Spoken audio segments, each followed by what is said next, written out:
जो प्रशांत किशोर की राजनीति को पसंद करते हैं उनके लिए अच्छी बात यह है कि प्रशांत किशोर अब बिहार की राजनीति में फिर से सड़कों के जरिए सक्रिय हो चुके हैं। बिहार के चंपारण से उन्होंने अपनी यात्रा की शुरुआत की और इस यात्रा का मकसद यह है कि बिहार के ना सिर्फ तमाम मुद्दों को उठाना बल्कि उस मुद्दे पर सबसे ज्यादा फोकस करना जिसके जरिए बिहार में सरकार का गठन हुआ है, यानी महिलाओं के खाते में 10-10 हजार की राशि चुनावों के दौरान देना। और उसके बाद सरकार ने वादा यह किया कि हम चुनावों के बाद 2-2 लाख रुपए महिलाओं को देंगे। अब प्रशांत किशोर ने चुनाव परिणाम के ठीक बाद जब उन्हें शिकस्त झेलनी पड़ी थी, चुनावी शिकस्त, उसके बाद उन्होंने कह दिया था कि हम महिलाओं के हक के लिए लड़ेंगे। वैसे वो सुप्रीम कोर्ट का भी रुख कर चुके हैं, लेकिन वहां पे उन्हें एक तरीके से आप कह सकते हैं कि फटकार लगी और ये पूछा गया कि आपको वोट कितने मिले हैं।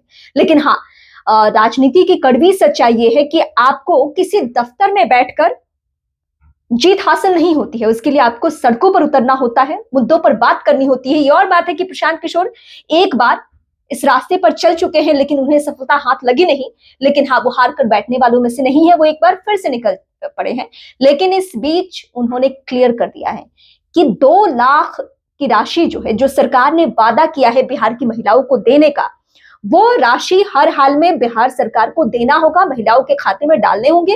और अगर सरकार नहीं डालती है तो आप इसे मान लीजिए कि चुनावों के दौरान वोट खरीदने के लिए 10,000 की राशि दी गई थी।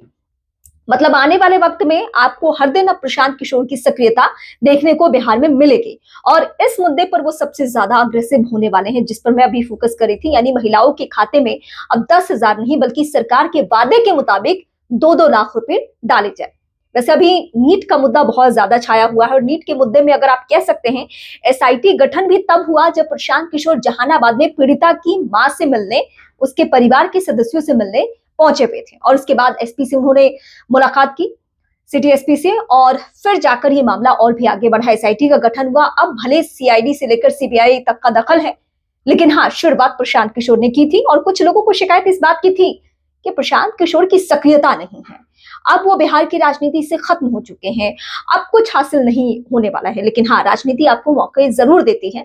जहां लोगों को लगता है कि आप खत्म हो गए हैं, वहां से भी एक नई शुरुआत की जा सकती है। और प्रशांत किशोर फिलहाल इसी रास्ते पे आगे बढ़ रहे हैं।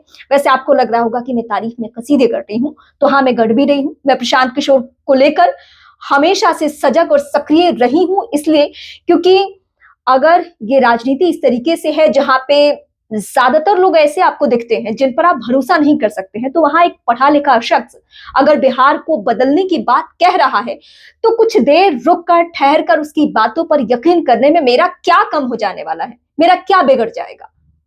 हाँ, बीजेपी अपनी जगह पे सही है, नीतीश कुमार अपनी जगह पे सही है, सबने बेहतर काम किया है। लेकिन हाँ, अगर आने वाले भविष्य में कोई बिहार को ख्वाब दिखा रहा है तो मुझे उस ख्वाब पे यकीन है।